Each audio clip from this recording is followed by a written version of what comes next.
welcome back to another online children's moment. My name is Pierce Fetters and I head up the family ministries at the Chicago Temple, and I am so happy you are joining me for today's video.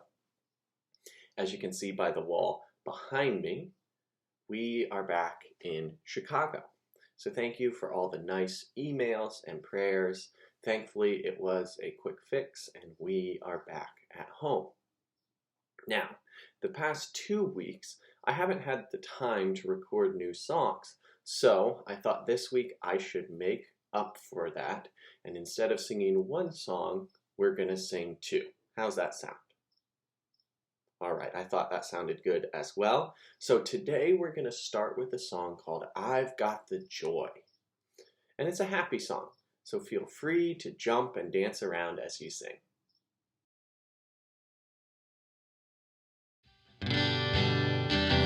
I've got the joy, joy, joy, joy down in my heart. Down in my heart. Down in my heart. I've got the joy, joy, joy, joy down in my heart. Down in my heart to stay. And I'm so happy, so very happy. I've got the love of Jesus in my heart, and I'm so happy, so very happy. I've got the love of Jesus in my heart.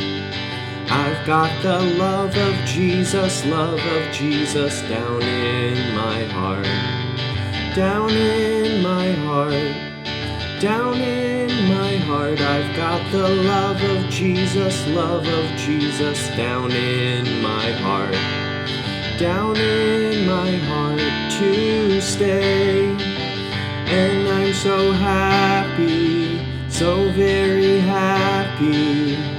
I've got the love of Jesus in my heart. And I'm so happy, so very happy. I've got the love of Jesus in my heart. Yes, I'm so happy, so very happy. I've got the love of Jesus in my heart. And I'm so happy, so very happy. I've got the love of Jesus in my heart.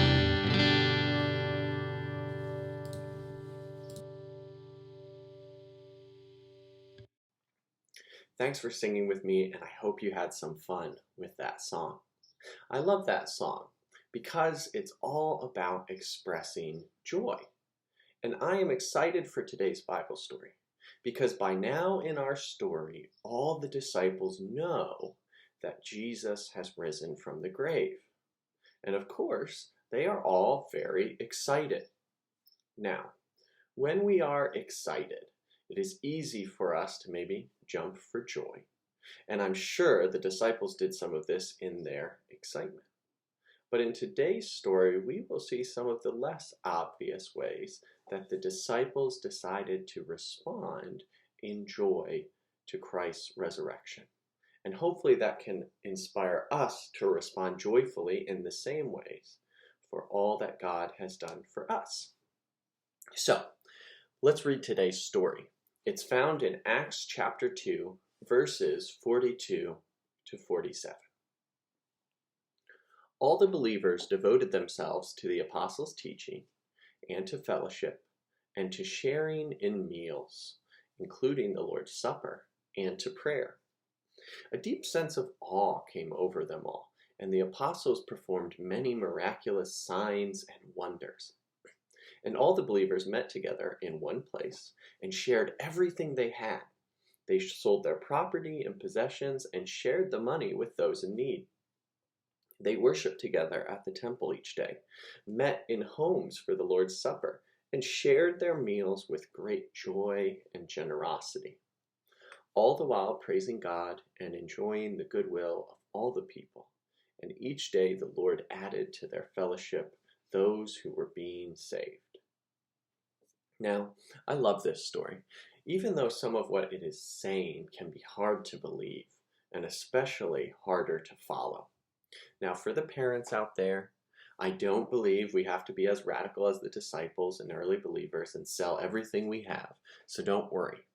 But I do think it does have something radical to say about how we all live. This story has a lot to say about selfishness and sharing. Do you know what those words mean? I'm sure that those of you that have siblings have heard the word sharing before, and it can be hard to share. Sharing means to use, occupy, or enjoy something with another or others. Now, I have an older brother who's only 2 years older than me, and we liked a lot of the same things. My mom would often buy toys for both of us, and we had to learn how to share these new toys. But the cool thing was, it often meant we played together. In playing together, it made it easier to share, and it also made it more fun because we got to spend time together and build community.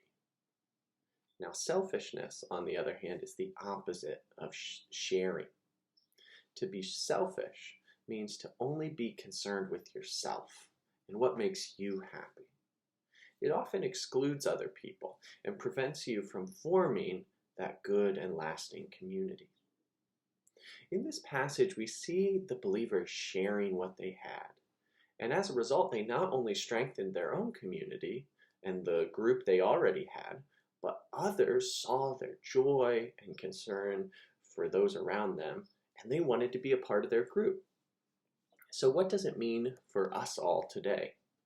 In this time of the stay-at-home order, we have seen both selfishness and sharing. We have seen people buying more than they need and hoarding it so they have enough. But at the same time, that might mean someone does not have enough. At the same time, we have seen great acts of generosity and sharing, as people and organizations have stepped up and donated much needed goods and foods to those in need. This passage challenges us in this time to decide what kind of person we want to be. Do we want to be selfish, or do we want to share? This is incredibly important for you all at home, and I hope that you pray and choose to share. Imagine how much more peaceful life at home will be if you started putting the needs of the others in your home, like your mom, your dad, your siblings, in front of your own. And what if they did the same? I imagine you'd find your house to be filled with a peace and a joy that surpasses all understanding. So let us all live like the disciples and learn how to share what we have and bring joy to the world. Now, I told you today we'd sing 2 songs, and our second song has some motions that go with it, which is a lot of fun. So I hope that all of you at home not only sing along, but also go through some of these motions. The song is called I've Got Peace Like a River. Some of your parents might know this song as well, because it's been around for a while. And the first line goes, I've got peace like a river. And here's how the motions go. When you hear the word peace, you go, I've got peace like a river. And for river, you move your hands like a flowing river. Okay, so I've got peace like a river. And you'll do that in the first verse. The next verse goes, I've got joy like a fountain. For joy, go, I've got joy, and smile. And then like a fountain, get your arms ready like a fountain that's about to, shoot the water, and go, I've got joy like a fountain. And you can even jump up in the air if you like for that one. And lastly, I've got love like an ocean.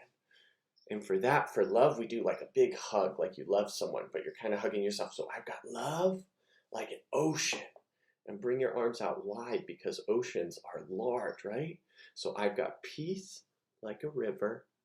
I've got joy like a fountain. And I've got love like an ocean. Sound good? All right, well, I hope you do those motions as we sing. And would you sing with me now?